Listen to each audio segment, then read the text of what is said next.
करीब 2.5 साल पहले फरवरी 2022 में जब रूस और यूक्रेन की लड़ाई शुरू हुई थी, तब ये एक तरफा मानी जा रही थी।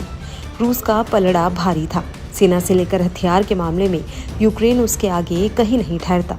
लेकिन अब यूक्रेन का पलड़ा भारी नजर आने लगा है। फॉरेन पॉलिसी की एक रिपोर्ट के मुताबिक यूक्रेन की सेना की सबसे बड़ी ताकत उसके ड्रोन बनकर उभरे हैं। ताज़ा अपडेट में यूक्रेन के ड्रोन्स ने रूस के परमाणु संयंत्र को अपना निशाना बनाया है। रविवार को कई धमाकों के बाद रूस के कब्जे वाले जपोरिजिया परमाणु संयंत्र में काला धुआं उठते देखा गया। बताया जा रहा है कि यूक्रेन की तरफ से रूस के परमाणु संयंत्र पर ड्रोन अटैक किए गए हैं। जानकारी के मुताबिक एक कूलिंग टावर पर रविवार को कथित ड्रोन हमला किया गया। इससे जपोरिजिया परमाणु संयंत्र में एक कूलिंग टावर क्षतिग्रस्त हो गया। हालांकि इसे परमाणु सुरक्षा पर कोई खतरा नहीं है।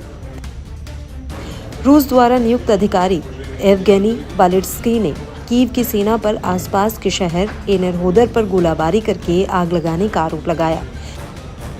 जेलेंस्की ने एक वीडियो प्रकाशित किया। इसमें काला धुआं एक कूलिंग टावर से निकलता हुआ दिखाई दे रहा है। उधर यूक्रेनी राष्ट्रपति व्लादिमीर जेलेंस्की ने कहा कि रूसी सेना ने जपोरिजिया परमाणु ऊर्जा संयंत्र के परिसर में आग लगाई है। जेलेंस्की ने बताया कि विकिरण संकेतक सामान्य थे। यूक्रेन ने अपने देश के लोगों को शांत रहने का आग्रह किया। इस बीच रूस की समाचार एजेंसी ने सरकारी परमाणु ऊर्जा कंपनी रोसाटॉम के हवाले से बताया कि यूक्रेन में रूस के नियंत्रण वाले जपोरिजिया परमाणु संयंत्र में लगी आग को बुझा दिया गया है।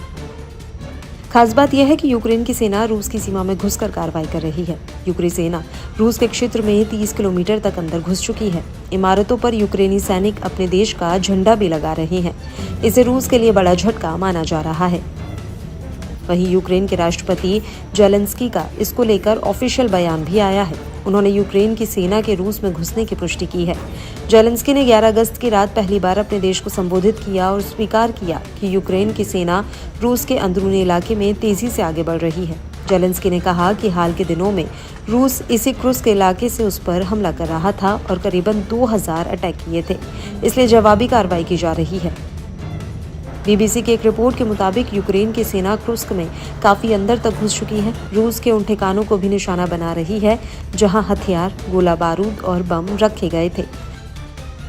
यूक्रेन जिस तरीके से रूसी सीमा में घुसकर ऑफेंसिव लड़ाई लड़ रहा है, उससे तमाम रक्षा विशेषज्ञ भी चौंक गए हैं।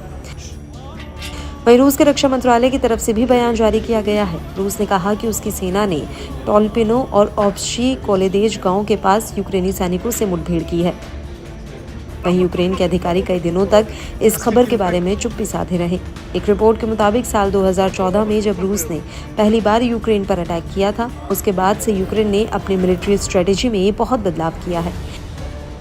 एक तरीके से पहली बार सोवियत की छाया से निकलकर एक नाटो देश की तरह अपनी मिलिट्री स्ट्रेटेजी बनानी शुरू की। अमेरिका से लेकर वेस्ट के तमाम एक्सपर्ट्स को मिलिट्री ट्रेनिंग के लिए हायर किया, जो रूस से लड़ाई में उसके लिए मददगार साबित नजर आ रहा है।